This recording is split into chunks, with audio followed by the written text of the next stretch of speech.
El senyor Torra segueix amb un discurs irresponsable. Ahir mateix tornava a dir als CDRs que tornessin a apretar, tornava a dir que s'havia de fer una unilateralitat que ja sabem quins són els resultats. És un irresponsable, són paraules irresponsables i volem seny, volem serietat, volem un projecte i uns pressupostos per a Catalunya que estiguin pensats en tots els catalans i no pas només en l'obsessió del senyor Torra, que ja sabem quina és, que és trencar amb la resta d'Espanya perquè odia pertànyer a un gran país de la Unió Europea com és Espanya i sobretot que ignora a més de la meitat dels catalans.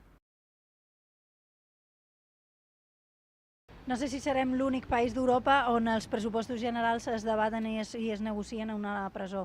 A mi em sembla que no és una bona notícia, em sembla que necessitem estabilitat i sobretot que necessitem que els pressupostos estiguin pensats pel bé de la ciutadania i no pel bé del senyor Junqueras.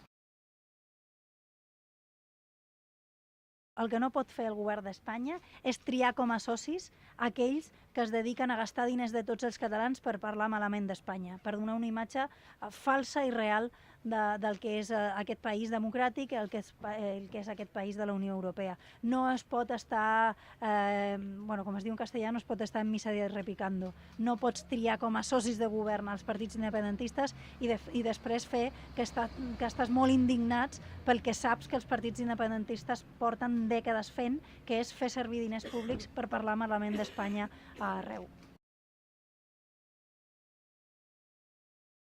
El problema és que els pressupostos generals de l'Estat estaran en mans de partits que no creuen en aquest Estat, que no creuen en aquest país, que no creuen en la igualtat de tots els espanyols, que no volen el millor per a Espanya perquè el seu projecte precisament és fugir d'Espanya.